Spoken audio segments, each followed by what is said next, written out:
Pourquoi parfois on déconseille à nos clients de casser les codes sur leur site internet? Alors, ça peut paraître contre-intuitif quand on est une agence web, on peut se dire oui, il faut être créatif, il faut être ci, il faut être ça. Oui, il faut être créatif, important.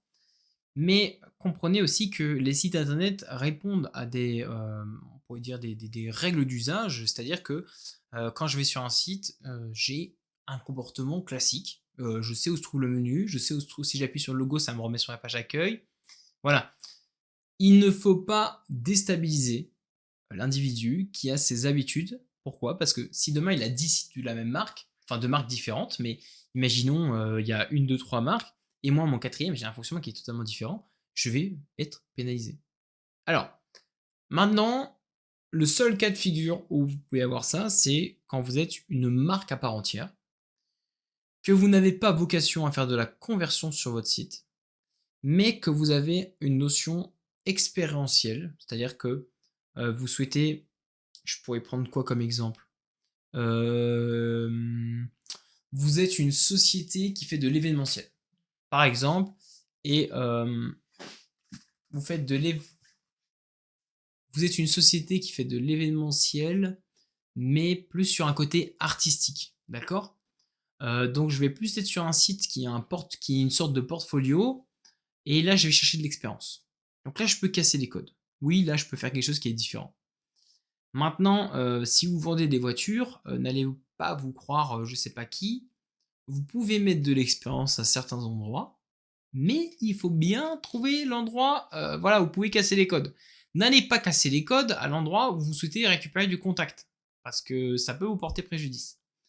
Quand on casse les codes, on met aussi en place des outils de suivi pour voir si on n'a pas trop cassé un peu trop le code, parce que, bah, en fait, des fois, oui, quand on est créatif, on pense que ça peut marcher, ça peut aussi ne pas marcher, et donc là, il faut aussi corriger. C'est-à-dire que quand on fait quelque chose pour un client, qu'on dit ouais, on peut le tenter, on le tente, parce que bah faut le tenter, hein, en vrai, si vous le tentez pas, ça, vous saurez pas s'il y a un meilleur résultat, mais il faut aussi se dire bah ouais, ok, ça peut porter préjudice en fait au site. Donc quand vous avez ça, il faut réfléchir, bien réfléchir.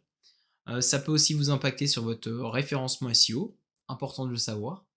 Mais si demain je fais mal certaines choses, ou je m'invente, je sais pas quoi, et que, imaginons, tous les mots-clés de mon secteur, par exemple je suis, je sais pas moi, je suis, maçon, je mets, chef truelle, enfin j'en sais rien en fait, enfin roi de la truelle, non, non, non, non, non, non, non, Google, personne va vous trouver, hein, faut se réveiller là, non, non, non, ça va pas être possible.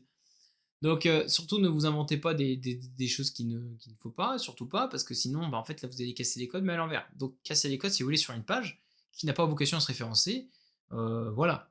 Mais, ne cherchez pas trop d'originalité au risque de perdre votre utilisateur. Des fois, c'est pas ce qui est le plus beau qui marche, très loin de là. Je vous ferai peut-être une vidéo un jour sur Craigslist, très, très grosse société américaine qui franchement, leur site il est dégueulasse, mais ça marche parce que, les gens comprennent. Et que c'est ça le plus important, c'est que les gens vous comprennent, comprennent qui vous êtes, comprennent votre offre, comprennent votre marque, comprennent l'usage de votre site internet sans qu'on ait un manuel à donner pour le comprendre, parce que là, il y a un très très très gros problème. Donc voilà pourquoi nous, parfois, on dit à nos clients, bah non, n'allez pas casser les codes, restez dans le convenu parce que vous allez y perdre, parce que en fait, vos consommateurs ne vont pas vous y retrouver. On va mettre de l'originalité à tel endroit, mais on ne va pas nuire à l'accessibilité, à la navigation et à la conversion de votre site internet, parce que ça reste quand même pour beaucoup important. Et donc voilà. C'était Louis de chez Web en Vue. Je vous remercie de m'avoir écouté. N'hésitez pas à mettre un commentaire, à liker, à partager. Vous pourrez retrouver aussi tout ce qu'on a dit dans un article disponible dans la description. Abonnez-vous. À la prochaine. Salut, ciao.